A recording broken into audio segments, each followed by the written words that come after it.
2025. Civilization has fallen. Chaos and debauchery reign supreme.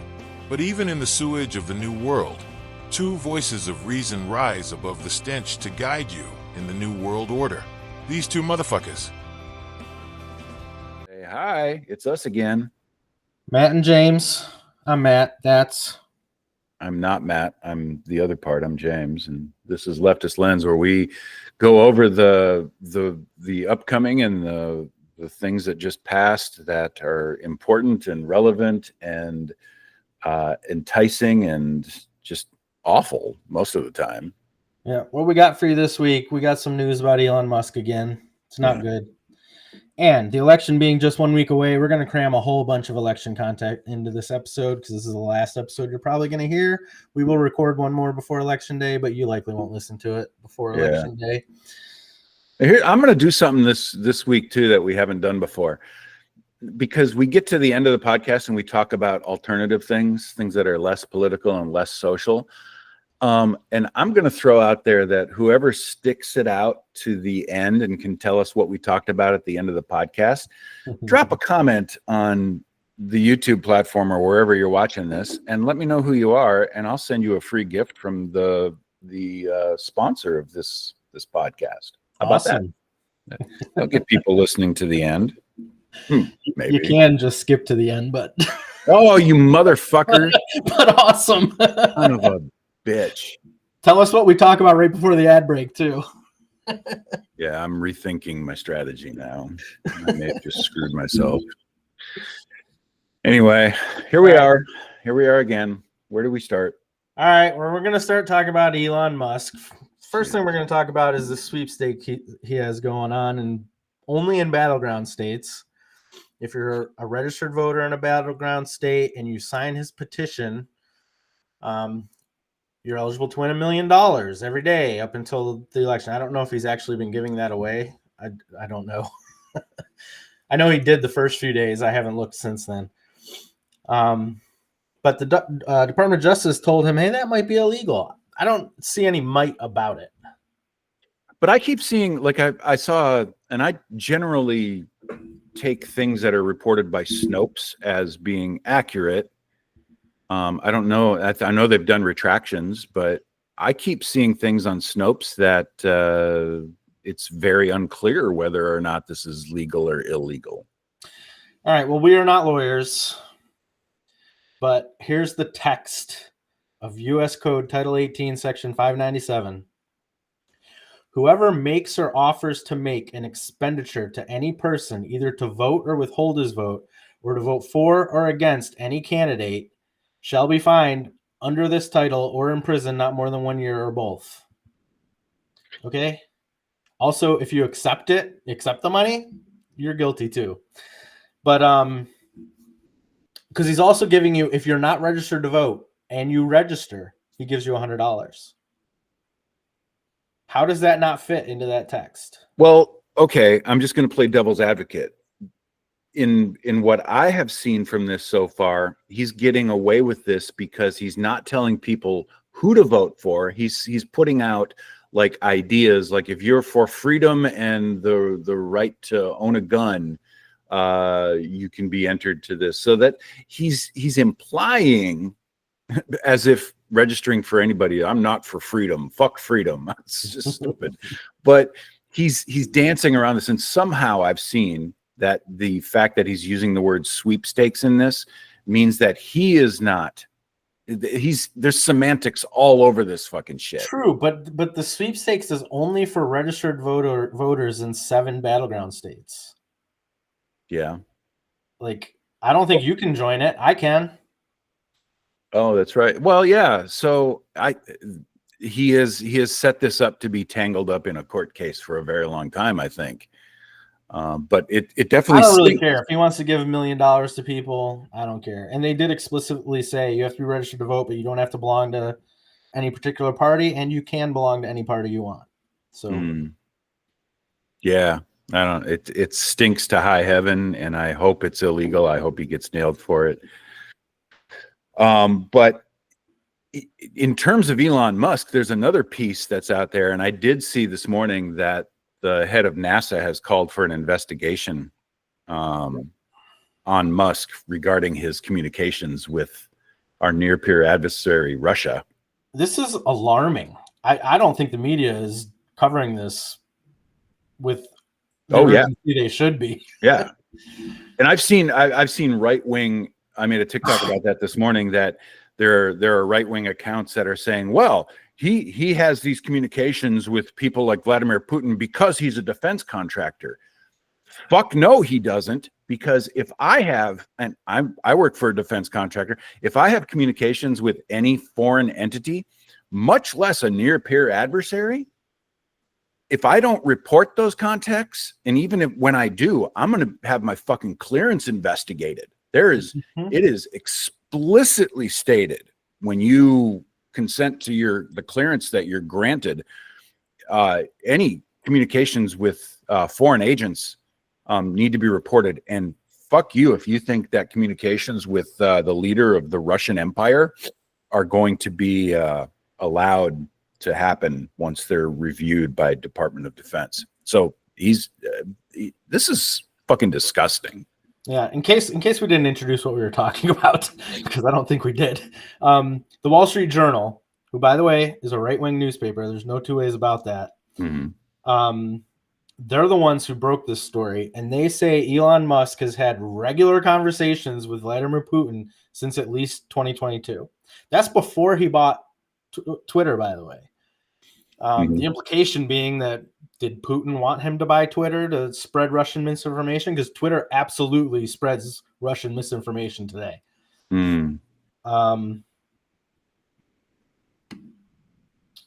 Yeah, it's but the fact that our space program relies so heavily on him when he's compromised like this is scary. Not just our space program, but the degree to which Department of Defense relies on him for a large number of things, and the fact that this is what's going on is fucking shocking. Mm-hmm. I have said repeatedly, and I said this to you in a text last night, that Musk and Trump need to be illustrated examples in our required cybersecurity training that we have to do every year. We have people like I can't think of the name of the spies that have been convicted, but yeah, they need to be case examples in our cybersecurity training that we do every year, because fuck. Yeah, we're going to talk about it a little bit later, but Trump also met with Bezos' space company, Blue Origin. Oh, really? On the same day that the Washington Post decided not to endorse a candidate. That's later on. Oh, yeah. It just occurred to me because that's not on the outline, but there may be a quid pro quo there. Yeah. All right. Musk is a bad guy. He needs to lose his government contracts. He needs to lose the companies that hold the contracts, I think, is more likely. But that's alarming. And like I said, I don't think the media is covering this as much as they should. Although I did see that CNN said they could not independently verify what the Wall Street Journal had reported. So I don't know. Well, right. And in terms of how this may play out, is because of the dependency that the U.S. government has on SpaceX specifically in this case, I can see them forcing him out of the company. I can see them compelling him to sell the company, and then that would satisfy the government maintaining these contracts with SpaceX. That's probably the most likely scenario. Whether or not Musk would get convicted of anything or charged with anything is a huge question mark. But I think there's fertile ground for the government forcing him to, because they've done that before. They'll force him to sell. Yeah. All right. The rest of this episode, until we get to our fun part at the end, is all election. All right. The election is 9 days away as we're recording this. We're recording this on Sunday, October 27th. One thing I want to note, there's been lots of articles about mental health in the election. People are feeling anxious about the election, probably on both sides.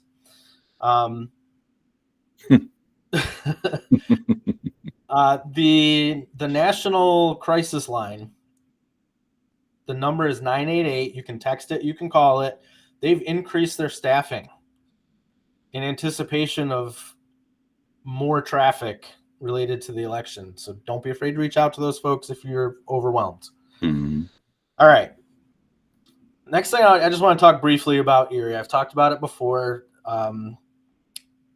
Both parties seem to think that Erie County is particularly important in the election. I don't know how true that is, but last week on Tuesday or Thursday, Jesse Jackson was here.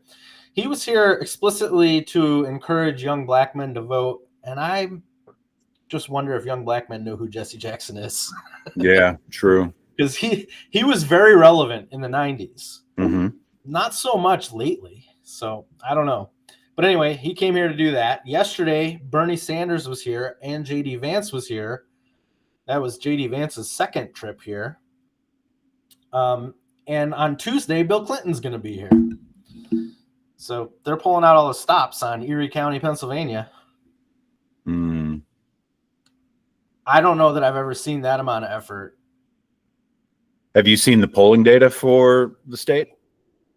I've seen the early voting data. The early voting data is probably like it is everywhere else, where it's higher turnout than expected, right? Yes, and it's higher on both sides. More Republicans are voting early, more Democrats are voting early. Mm-hmm. Or I should say more people are voting Democratic and more people are voting Republican early. But the people voting Democratic are far outpacing the people voting Republican. So we'll see. I don't vote early because there is still, here in Erie, Pennsylvania, there is a college professor that is still trying to get votes thrown out from the 2020 election that were early votes and absentee votes. What the fuck? Still. And I'm just worried about that. I don't trust the state government not to throw my vote out. And I'm not trying to alarm anyone. If it's between not voting and voting early, please vote early. But me personally, I prefer to go to the poll. I've never had to wait in a line. My polling place is only like 3 blocks away. I'll just do that. Well, I've never thought about that before, that these people who are putting effort into confounding the election, that they target mail-in voting and early voting. Yes, mail-in voting, I see them targeting that. I've never considered them targeting early voting. Well, at least in Pennsylvania, I don't know how early voting works other places, but the way early voting works in Pennsylvania is you go to the election office and you fill out an absentee ballot, and then you just turn it right in. I wonder what challenges that have happened in the past to, let's just say, early voting, what challenges have been successful in marginalizing those votes. That would be something interesting to look up. Well, in Pennsylvania recently, like within the last month, the Pennsylvania Supreme Court ruled that undated or misdated absentee ballots are invalid. So that's one challenge that was successful. Undated or misdated? How would they know something's misdated? I don't know. I'm thinking if you like dated it. It's been years. I was going to say I've never filled out an absentee ballot, but I have because I used to live overseas. You date it the date you're filling it out, right? So I'm thinking if somebody puts like election day on there instead or something like that, they'll just throw that out too. Interesting. I did see on the same sort of topic, I did see where the U.S. Post Office officially stated that mail-in ballots with insufficient postage will still be delivered, which is the right thing to do. Mm-hmm. So I think that's a nationwide thing, obviously. Yeah. Oh, and just another quick thing about the election in North Carolina, a state representative is advocating just giving the state's electoral votes to Trump because of the hurricane damage in Trump counties in Western North Carolina. God. And that ballots may have been lost and stuff like that. Yeah, so just give him the vote and give him the electoral votes, which this might scare you. They can do that, I think. I'm pretty sure states decide how they distribute their electoral votes. Oh, That's why 100%. that's why you have Nebraska, where there's like one county that is separate from the rest of the state with their electoral vote. I think it's Nebraska. Correct me if I'm wrong. Somebody. Nobody's ever corrected us. We That must means be we've right always all the been- time. We've been right 100% of the time. Who else can claim that? Jesus Christ. Oh, fuck. All right. I want to briefly introduce you to some of the parties you might see on your ballot, because when I was looking at my ballot, by the way, if you want to look at your ballot, you can go to ballotpedia.org. Okay. You type in your address, you can look at your ballot right now. Or if you're voting early or whatever, you might already have your ballot. But I looked at my ballot and I saw some parties on there that I had never heard of, and some that I had heard of but hadn't seen in a while. Going to introduce you to them. You might see these parties on your ballot. They all have somebody in the presidential race. They won't be on every ballot in every state. And they may have other people on other lines, state reps, senators, whatever. First party I want to introduce you to is the Constitution Party. That sounds nice, right? We like the Constitution. Constitution Party is a far-right party. They believe that the Bible is part of the Constitution. Don't vote for them. They're not a good party. They actually started because the Republicans weren't right enough for them. When the original George Bush the first, when he said, "Read my lips, no new taxes." Mm-hmm. And then there were taxes. That's what caused the Constitution Party to be created. They didn't like that George Bush lied to them, I guess. You have an opinion on them? My opinion is don't vote for them under any circumstances. I think yes, there's no question about why you should not be wasting your vote on a party with that history and that platform. All right, the next party. This is a new party that I had never heard of, called the Forward Party. Now, this was created by Andrew Yang, and Andrew Yang, if you recall, ran for president as a Democrat in 2020, right? Yep. 2020. Yep. Yeah, and then he left the Democratic Party and started his own thing. And I thought it used to have. I don't remember it being called the Forward Party. I think it used to have a different name, but I don't remember what that was. But anyway, now it's called the Forward Party. Originally, they had a platform. They advocated for congressional term limits, universal basic income, and data as a property right. I like all of those things. But more recently, they've abandoned their platform as far as controversial policy. They only advocate for election reform now. And they will endorse candidates of any party as long as they adopt their principle of election reform, which includes ranked choice voting, nonpartisan primaries, which means you can vote in the primaries even if you're not a member of the party, and independent redistricting committees, which should change how gerrymandering works. But all the other issues are up to the candidate. So my opinion on the Forward Party, I like their election reform choices there.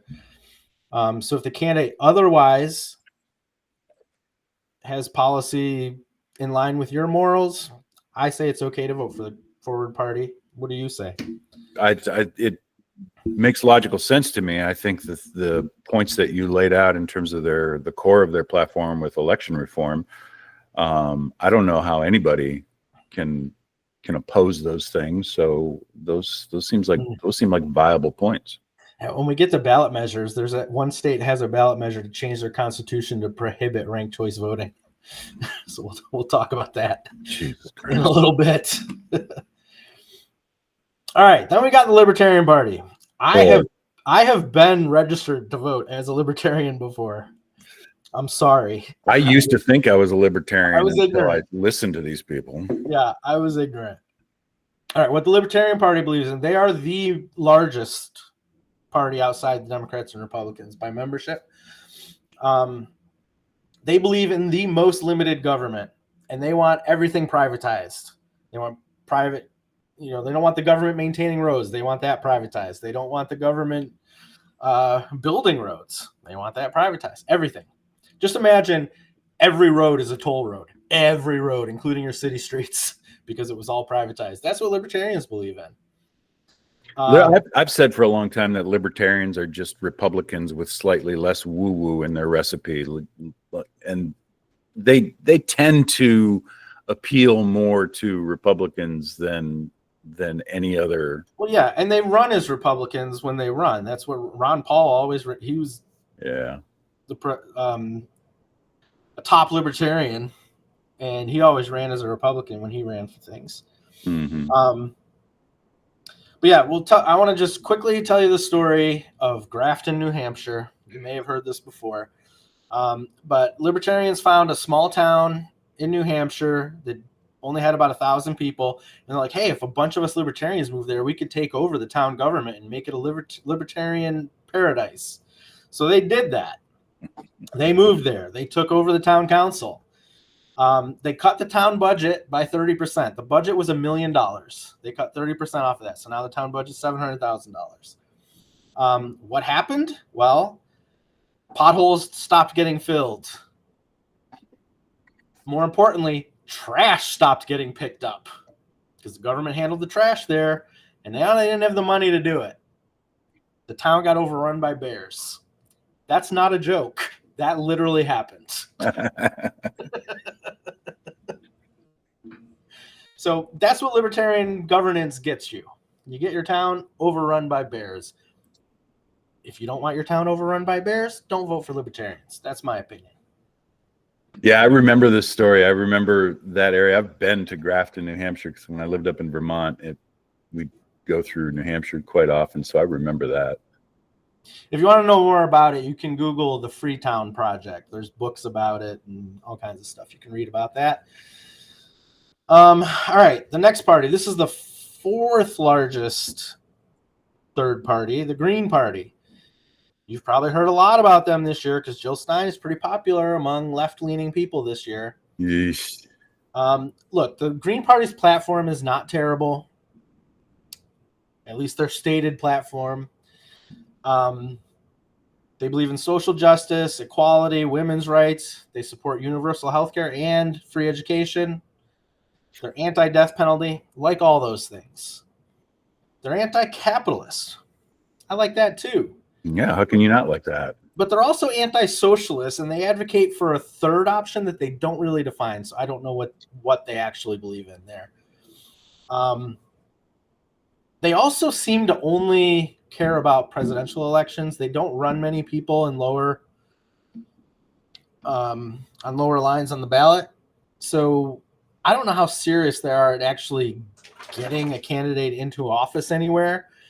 They just seem to like to fundraise and make noise, right? And I would point out there was a campaign manager from Jill Stein's campaign that was caught on a hot mic saying that her whole goal was to prevent Kamala Harris from winning. So make that what you will.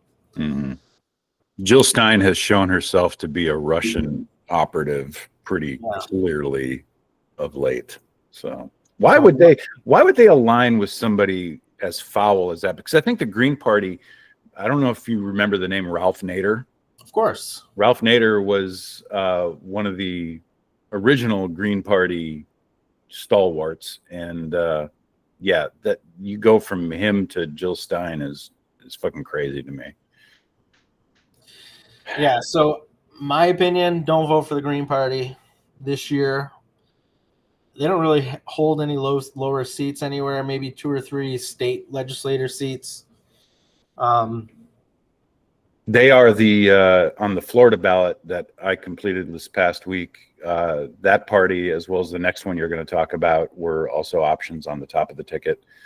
Didn't exist anywhere else on the rest of the Florida ticket, but yeah. Now, all those parties I've talked about so far are on my Pennsylvania ballot on the president line this year.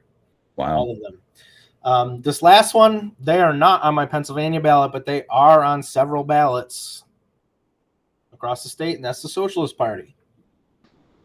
I like the Socialist Party. I like it a lot. It's the only party that advocates truly, in my opinion, for the people to control the wealth and the prosperity that they create, right? I like that. they're not presently viable at the national level. You're not going to get a socialist senator. You're not going to get a socialist House member. But there are socialist mayors. There are socialist state reps. There are socialist council members, city council members. There's several, a couple dozen across the country. Yeah, to their credit, Claudia and Karina have not backed down one iota anywhere. That I get emails daily from the Socialist Party because I am registered with the Socialist Party, but also because I signed up for the mailing list. But they have not backed down in their activism and their voice one tick at all. So to their credit, they are working harder than most of the other politicians that are out there, I think. Yeah, and I very, very much like Claudia de la Cruz and Karina. What's her family name? I can't recall. All right. I like them. I like what the things they've said. I like the things they stand for. I don't know if I'm going to have any socialists on my ballot on the lower lines, but if I do, I would vote for them.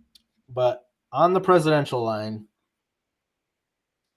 in another year, I would tell you vote the Socialist Party. But this year, I can't say that. Yeah, and this comes back to the truth that the country doesn't move to the left from the top down. It doesn't move to the left from POTUS down through the rest of the hierarchy here. It comes from the ground up. And the push for the country to move away from the right wing there's a lot of activity at the very bottom level, but it doesn't seem to migrate up the chain. And I think there's a lot of reasons for that. I think there is a lot of coercion and pressure from, as these candidates become, they get a foothold in their local systems and then in their county and their state and so forth, they receive more pressure from probably the Democrats more than the Republicans to be absorbed into one of the two major parties. And I don't know what breaks that, what changes that. This is all very up in the air. Yeah, I don't know. I would love to do an episode where we break down the Socialist Party and try to undo some of the brainwashing that you got from your American school system about what socialism is. This isn't going to be that episode, though. That would take a long time. Yeah, that would take a long time. And this feels like a good spot to throw in an ad break. Yep. Digest that. Listen to this ad. We'll see you in a bit. If you're looking for a specific design or have just a general idea that you want brought to life, Lumographics might be the partner you need. Choose from our existing library of designs and products, or give us information on what you're looking for and give us a chance to make it happen. The attention you'll get is going to impress you almost as much as the finished product. Look us up on TikTok and Etsy today.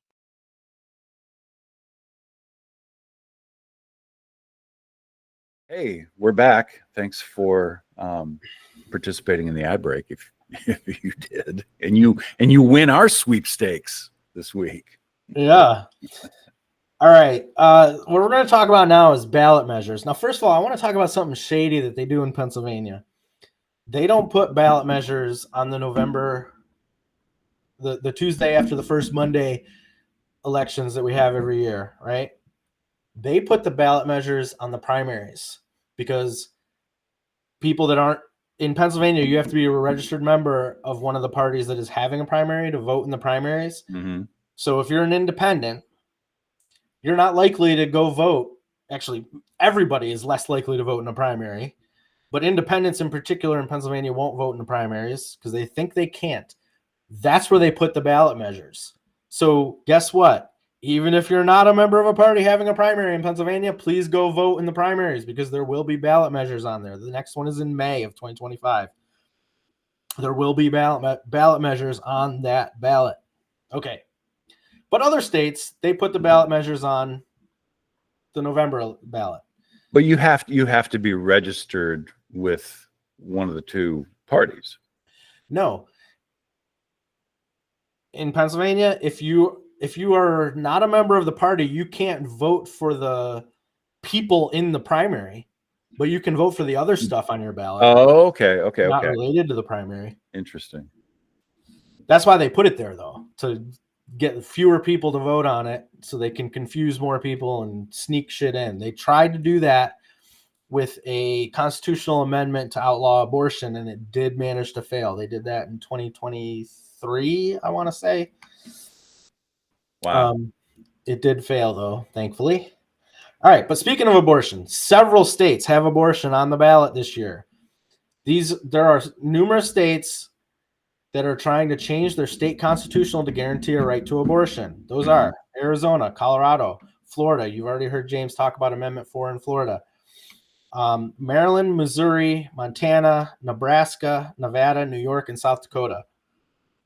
Go to ballotpedia.org, look up that ballot measure so you know which way you want to vote, because they may be worded confusingly.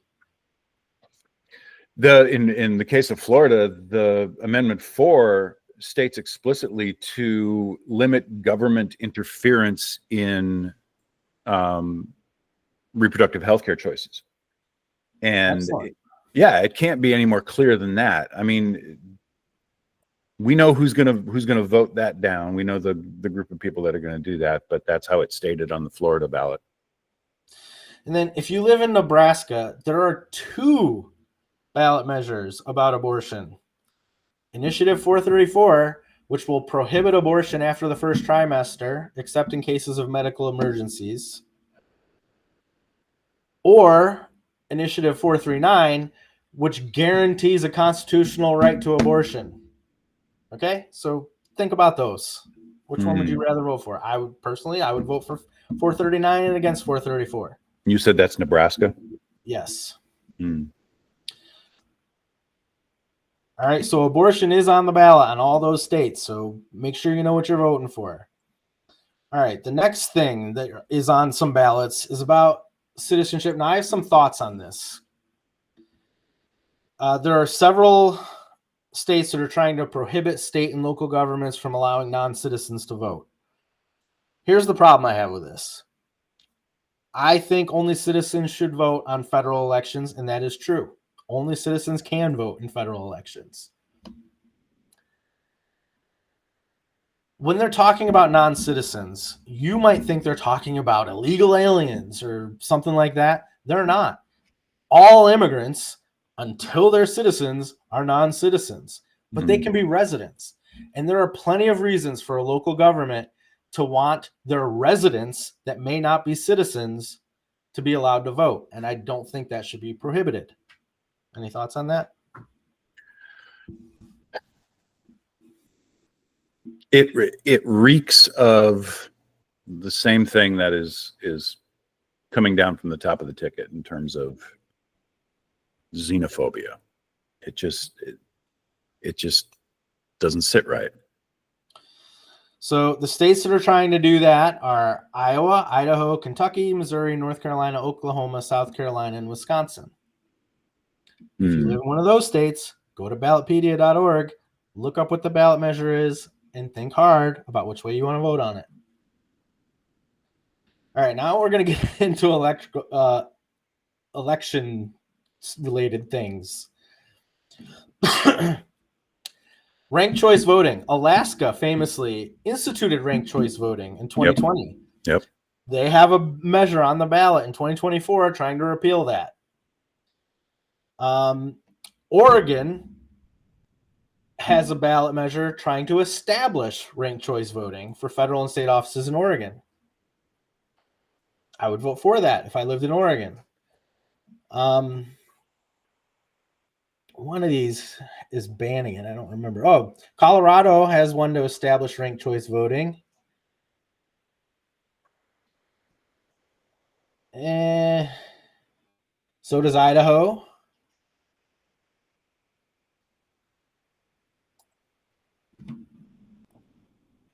And okay, I thought there was somebody that was trying to prohibit ranked choice voting, but I don't see it now.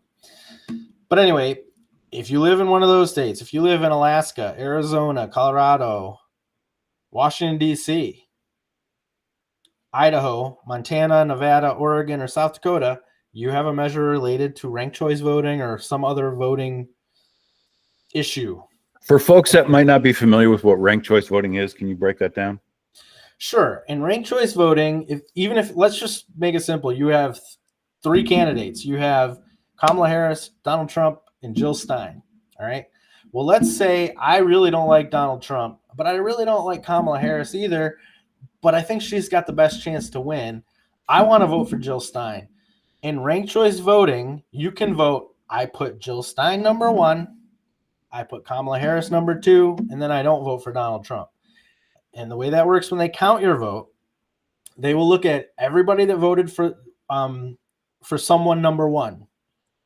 And if that person doesn't win, right, after they count all the votes, that person isn't winning, they move the people who had that person on their top line, they move to whoever their second person is and then put their votes into that second person's tally. Mm.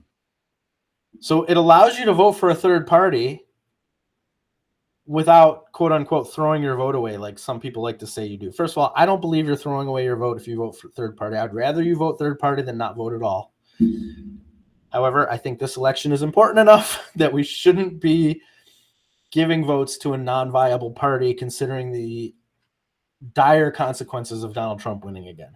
Yeah, we are in a triage situation for sure. And if there's anybody out there that has taken a lot of evidence to convince what our actions need to be in this election, that's me, because I was very deeply into the fact that I was not going to be voting for a Republican or a Democrat at the top of the ticket, but in looking at what's at stake and what the best possible, and real quick, we'll touch on the key, I think, issue that a lot of people that are saying you're doing a disservice by voting for a Democrat or Republican has to do with foreign policy, and specifically foreign policy in Palestine.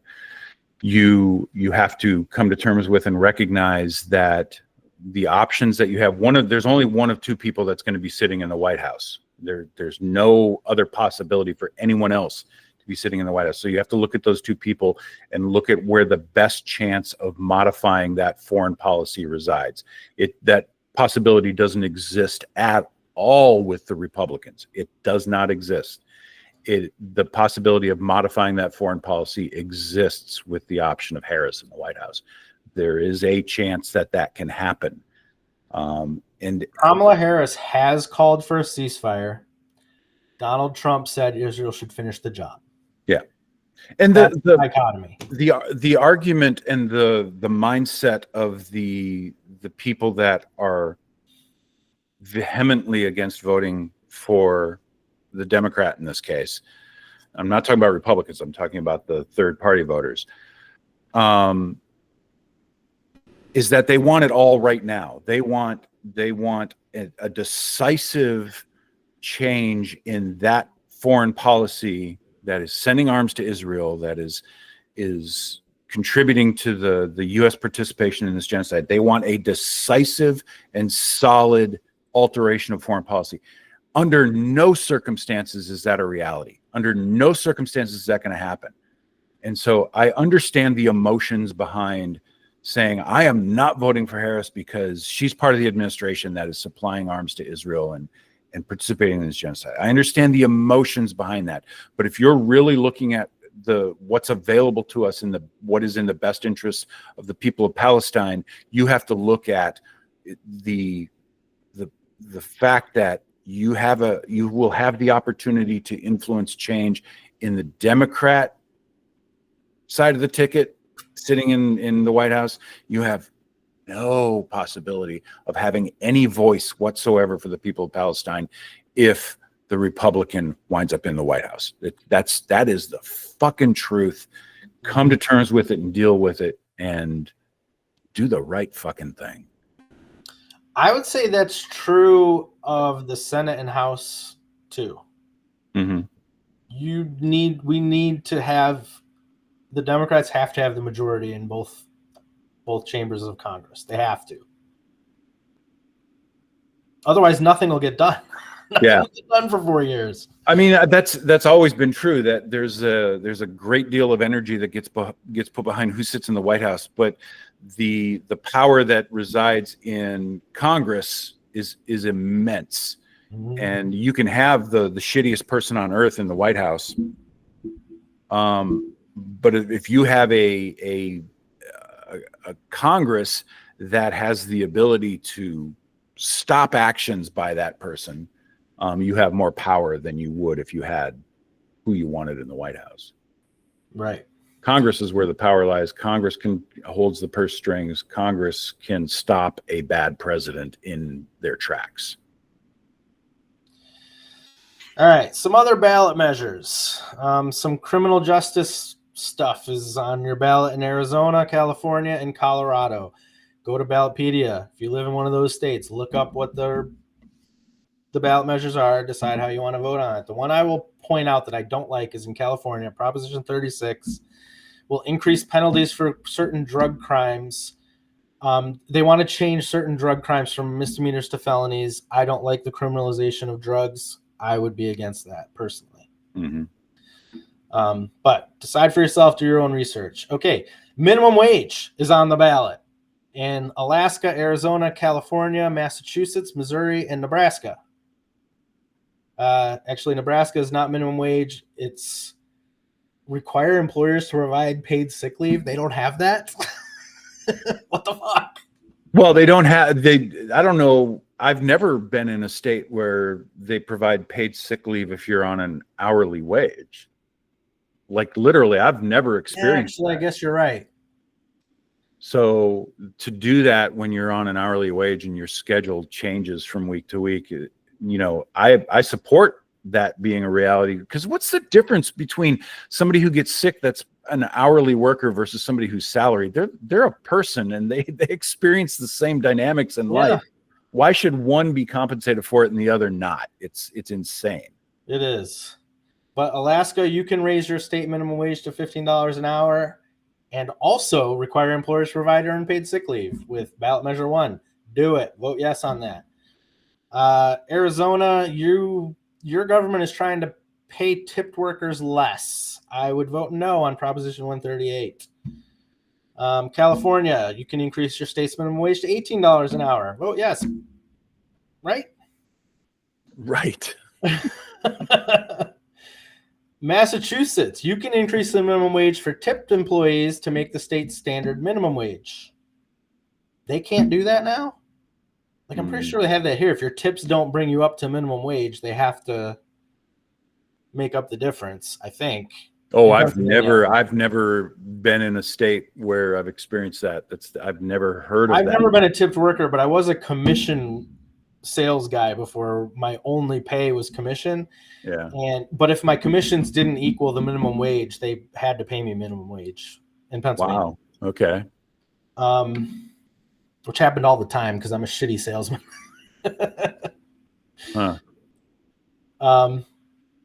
Missouri, you can increase your state's minimum wage to $15 an hour and require employers to provide earned paid sick leave. I cannot believe that people aren't getting paid sick leave, but you're right. As an hourly worker, it's been a long time since I've been an hourly worker, but yeah. Yeah, the logistics of that are interesting, or would be interesting if it became a reality. I'm gonna throw something in real quick in terms of minimum wage. You know how the Republican defense against Roe v. Wade being overturned was that, the federal government didn't do anything with that. The federal government, they gave it back to the states for the states to decide.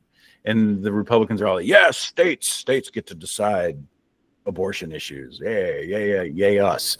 Do you say the same thing with minimum wage? Do you support the idea of the federal government not having a minimum wage and only allowing the states to dictate that? How do you think that's going to work out for you, for your kids, for people that are working minimum wage? Do you think states are going to increase their minimum wage? Because I will say some states have, not very many, but some have. New York has, California has. I don't know has who a else. minimum wage that's higher than the federal minimum wage. Pennsylvania does not. Pennsylvania's minimum wage matches the federal minimum wage. What is the federal minimum wage, by the way? $7.25. It's crazy. That is crazy. You can't live on $7.25 an hour. No. Oh. All right. Last, my favorite topic, marijuana. Marijuana's on the ballot in Florida, Massachusetts, North Dakota, Nebraska, and South Dakota. Amendment 3 in Florida. Or I'm sorry, Amendment 4. No, it's 3. It's 3? Yeah. 4 is the abortion one. Yeah, recreational and personal use of marijuana is on the ballot in Florida. That's Amendment 3. It's on the ballot in North Dakota. That's Initiated Measure 5. It's on the ballot in South Dakota. That's Initiated Measure 29. Nebraska is just taking the step of medical use. That is Initiative 437. And Massachusetts, they use the term psychedelic substances, not marijuana. Massachusetts might be a fun state to visit. Question 4 in Massachusetts, allow persons 21 years of age or older to grow, possess, and use natural psychedelic substances. Nice. Oh, yes. I don't know what the opposition to that in other states has been, but it's been fun to watch DeSantis scramble because he fought to keep that and the abortion amendment off the ballot. Fought really hard, and it fucking failed in the Supreme Court. But DeSantis scrambling against the idea of recreational marijuana, his whole mantra is big marijuana is coming for you.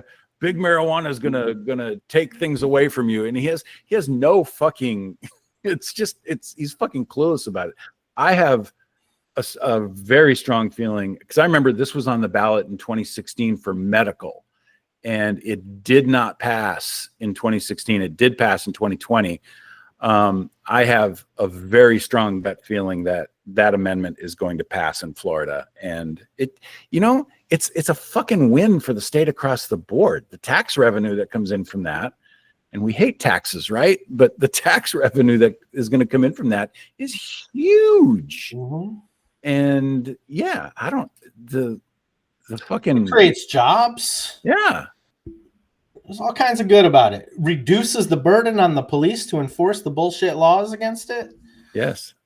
Well, but there again, you see the lobby of the criminal justice system that thrives on the ability to snatch people up and house them and put them to work as slaves in the criminal justice system. You see why they're opposed to those laws being relaxed. Right. It's fucking disgusting.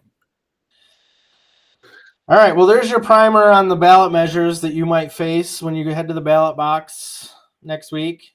Do your research. Go to ballotpedia.org. You can read about all your candidates too if you're unsure how to vote. Like I said before, I would rather you vote differently than me than not vote at all.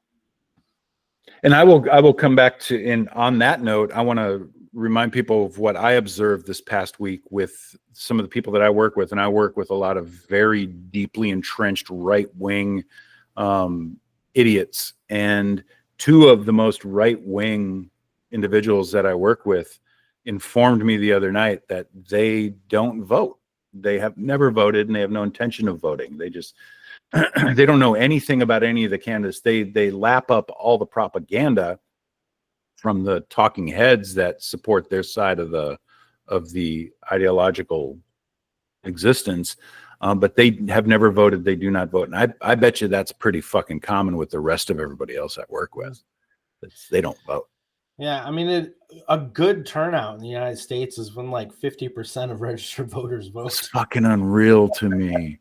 That's the number I'm looking for. Good turnout. That's the number I'm looking for when the dust settles from all this. I don't know how we can't get like a 70% at least turnout. It's fucking crazy to me. And you look at countries that actual voting for people has recently been instituted. Like I remember when the Iraqis got to vote, and you remember how they dipped their finger in the blue dye to show that they voted. That was their system, and their voter turnout was immense. It was like more than 80%, probably more than 90% in some cases. And how do we look at that with people who have been starved of the choice to choose their own destiny? The things that they will withstand, the things that they will risk by going out and voting, and we watch these people who have nothing, who literally have nothing, who are facing death as a consequence of showing up at their polling place. And then when it comes our time to vote, we like, I don't know anything. I can't be bothered. What is that today? Really? Oh shit. It's fucking disgusting. We are the bad place. Yeah. I'm going to be honest, personally, I voted in every presidential election since I was 18, but I only recently started voting in midterms and local elections. I didn't vote in local elections mainly because I didn't feel like I had a home. I was moving every couple of years. Mm-hmm. I didn't really care what happened in the town I lived in at the time the election was happening. Mm. But I've been here in Erie now for 14 years. So I started to care about what the local government does. Yeah. Yeah. And I think that's a function of just getting on in life and getting to a more established place in your life. Because I understand the idea that I've been moving every 2 years, and why would I? Is that a That's siren on me. your? Oh, Yeah, okay. that's on my Out my end. window. But yeah, I think it's a function because I've been voting in presidential elections since I was 21. So the Ross Perot election was the first election I ever voted in. But I did start voting in local and midterm and everything else probably around 2016, because I did realize that, I'm going to be here for a while. I have no interest in moving. So that does make sense. Yeah. Well, the good news is in early voting in North Carolina and Georgia, their first day in each state, record turnout. So that's good. People are participating. That's good. More Republicans are voting early than would traditionally. That's because Donald Trump is running ads telling people to vote early, which is strange because he was very much against early voting before. Mm-hmm. But yeah, Democrats are voting too. Turnout is extremely high. So that's good. We won't know what the actual turnout is until people vote on election day too. Because obviously you add those together, and if everybody's voting early and nobody's voting on election day, then turnout may not be so high. So we'll see. Yeah, we may not even know some of those numbers till a day or two after the election. Yeah, we won't. It's possible we won't know who won certain races, but we should know what turnout is. Yeah, true. All right, so this week there was a Kamala Harris rally and a Trump rally that were at the same time. Kamala Harris was in Houston. 30,000 people at her rally. She had Beyonce there. And who else? I don't know. I didn't watch it. But it was also live streamed. 2.5 million people watched the live stream of the Kamala Harris rally in Houston. At the same time, Donald Trump was having a rally in Traverse City, Michigan. Outside at the airport in Traverse City. Okay? He was 3 hours late. Do you know what he was doing? That made him 3 hours late? What was he doing? What? He was recording the Joe Rogan podcast. Oh my God. But here's what there is video of he made a video from his plane when he was flying from wherever Joe Rogan is, I guess California, to Traverse City, telling people that he was still going to be 2 more hours. He was already an hour late, and he's like, "Oh, just wait for me. I'll be there in 2 hours. I'm getting there as fast as I can. I had something more important to do," is what he said. Oh my God, That's something more important to do. That's endearing. Well, after that announcement came, there's videos of people streaming out of his rallies. I don't know how many people were there because no news organization is counting the people there for some reason. I'm sure they did count them. They're not reporting it. I don't know why. Probably so that he can claim it was more people than it really was. That's my guess. Yeah, I have seen a side-by-side that claims to be Harris's rally in Texas that day with who did stay or show up for the Michigan rally for Trump. I'm not claiming that that's genuine, but if it is, the numbers of people that they showed in that stadium for Trump was very sparse. It was very sparse. Yeah, Trump's rally was also live streamed, and 48,000 people watched it. That's 2.5 million for Kamala Harris and 48,000 for Donald Trump. So, we know his ego about crowd sizes. That has to hurt. I hope it does. I bet hope he threw some ketchup at the wall over that one. Yeah. All right, now we're going to get into the newspapers that are acting badly. Hmm. All right, it is common for the editorial board of your newspaper to endorse political candidates. They do it all the time. Mhm. They opine on ballot measures too. Yep. That is part of the, I don't want to say responsibility, but it's just something that newspapers do. Mhm. Two of the largest newspapers in the country have decided not to endorse a presidential candidate, the LA Times and the Washington Post. What do they have in common?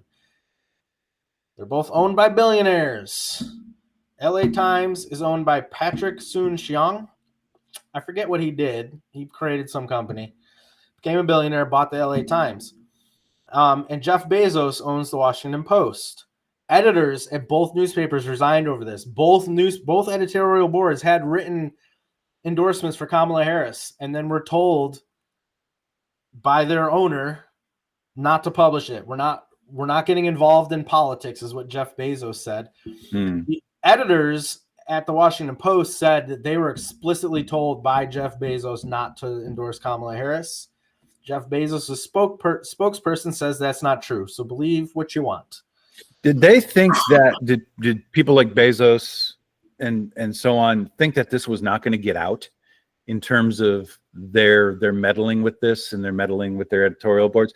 Because it's out, and that to me speaks more about the potential influence of what would have been that endorsement than the actual endorsement would have carried. Right.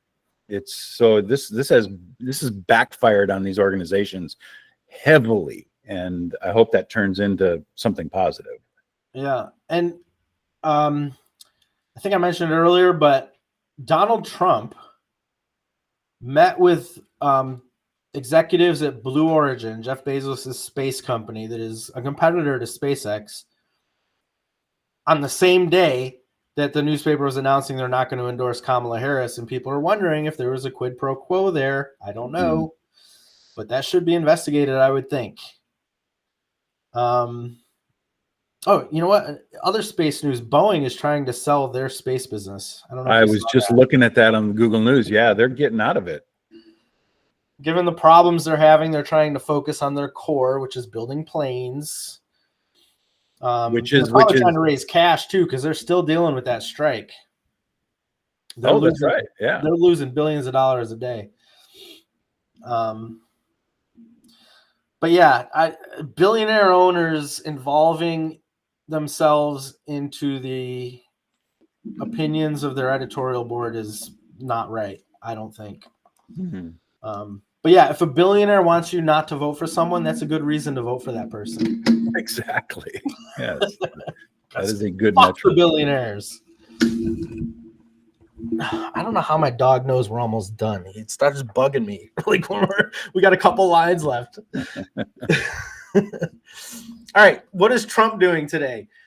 He's having a rally at Madison Square Garden. I don't really know much about it. I don't know who's going to attend that, but I think it would be hilarious if that arena was empty. It's definitely, first of all, Madison Square Garden is in New York City, correct? Yeah. Okay. New York City fucking hates Trump. And so if there's going to be people there, they're going to be bussed in. They're going to be little MAGA chuds that are bussed in. And then they're going to be fucking stranded because that's what Trump does. He might get you there, but fuck you in terms of getting home again. These people are going to be bussed in from far and wide to fill seats in there, if that even happens. But yeah, there have been comparisons to there's a very famous and should be well known Nazi Party rally that happened in the 30s, 1939. Yeah, that it's been compared to that. It's been claimed that he's trying to recapture that aura. Of course he is. Because yeah, that's who he is. Yes. And remember General Kelly this week, it's not on the outline, but General Kelly this week said that Trump told him that he wished he had more generals like Hitler had. Yep. And Now, I've seen what is unique about what Hitler's generals were willing to do? I saw Mike Johnson cornered in an interview on some network interview that he was doing, and that statement was put to him directly, and he completely just, of course, deflected it. Well, what I heard Trump say at that rally, and he goes off on something completely unrelated. Yeah. I hope the Republicans just get bled out in this election. It is. All right. Well, that is the hard hitting part of our podcast. If you're interested in winning the sweepstakes that James put out there, you need to listen to this next part. James, you had an adventure today. The World Series is going on. Not today, but you had an adventure the last couple of days. The World Series is going on. You wanted to be able to watch it on Fox, so you went and bought an antenna. Yes. And what happened? It didn't work. I got no fucking channels. I apparently live in some geomagnetic anomaly where none of the over-the-air HD channels will be received. And I tried more than one antenna, by the way. I went to Walmart and spent $60 on a fucking antenna that's supposed to pull in signals from 60 miles away. And I think the nearest, what turns out is the nearest HD broadcast tower for those signals is in Mobile, which is more than 60 miles away. But I couldn't get to any of them. So I had to resort to cosplaying as somebody from the Great Depression, sitting there listening to a fucking radio station. I was angry about it, I admit. But I remember now the days when we would, and it is, I'm not from the fucking Great Depression, so fuck every one of you. But I remember listening to baseball on the radio, and it didn't take long for me to be completely engaged in the color commentary and the play-by-play that was being provided to me through ESPN's internet streaming radio station. It was definitely worth it. My primary means of following my favorite baseball team, the Cleveland Guardians, is on the radio. And I can watch all the games, but I can also listen to them all on the radio. And I like listening to baseball on the radio. It is better than any other sport. The time between pitches and between innings and stuff gives the broadcaster time to tell stories about the players. They tell stories about the team. I love that. And Tom Hamilton, the radio voice of the Cleveland Guardians, is one of the best. And if you think about baseball broadcasters that people at large know, like Harry Carey and Vin Scully, those were radio broadcasters.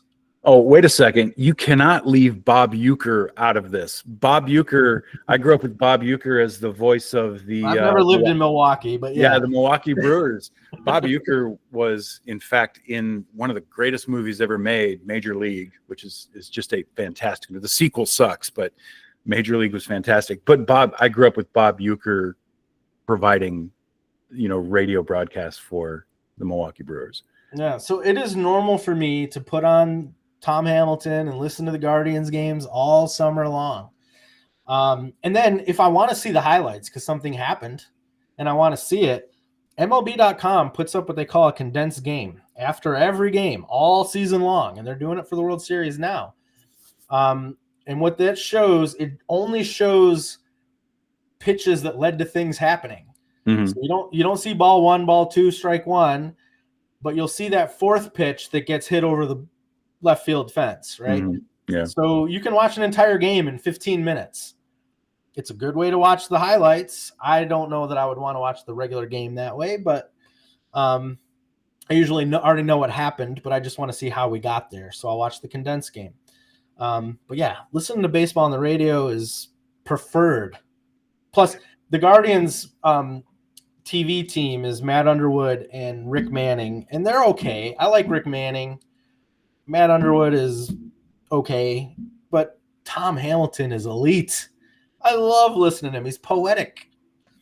So, well, that's the thing too, is that what I'm remembered very quickly into getting into game one was that these commentators that are working these broadcasts are working extremely hard, and they are able to provide enough information and provide it in a way that provides you a perfect visual for what's going on. Because I was at work last night and listening to the game on ESPN, and I was able to do my job and deal with other things while still listening to this game and still having all of what I needed to know what was going on. These commentators are skilled. This is not something to be taken lightly. These guys know what they're doing, and I appreciate what they're providing. It was, and you can still hear the crack of the bat on the radio broadcast. Yeah.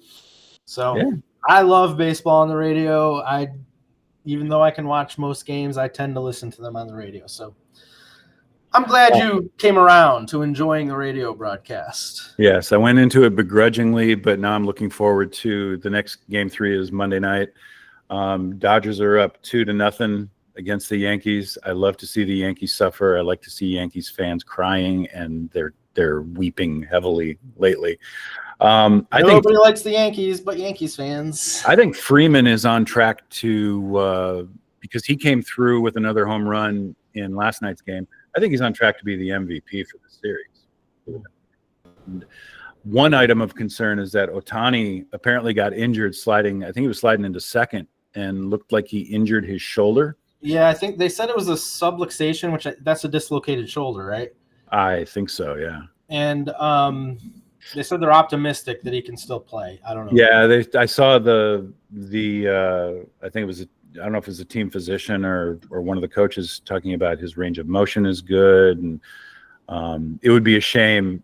Although Ohtani hasn't really delivered much, but it's a team. It's not. Yeah, and there's a lot of games left. I don't know that the Yankees are going to get swept. There's at least 2 more games left, but there could be as many as 5. Oh, it would be nice if they got swept, wouldn't it? Yeah, it would. It would be so nice. My favorite thing to watch is the Barstool TikToks. They have all the Yankees fans sitting in the office, just all sad. Yeah, fuck you guys. Oh my god. Yep. Anyway, well, next game, like I said, is Monday night, so I'll be there for that. And if your team was eliminated and you're looking forward to next baseball season, February 12th, 2025, pitchers and catchers report. It's just around the corner. Yeah. Crazy to me. Man, I fucking love baseball. All right. That concludes today's meandering episode of Leftist Lens.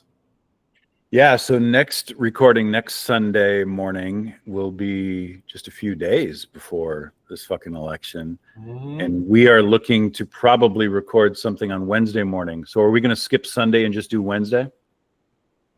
Why not? Let's do that. So our next recording will be Wednesday morning, the morning after the election, and we will know what we know, and we'll talk about what we know, and everything is going to be okay, I think. Probably. And if it's not, 988. Call or text 988. Help is 3 numbers away. Jesus Christ. All right, James. Man. Love talking to you. We'll see you next week. Have a good weekend, y'all. Peace out.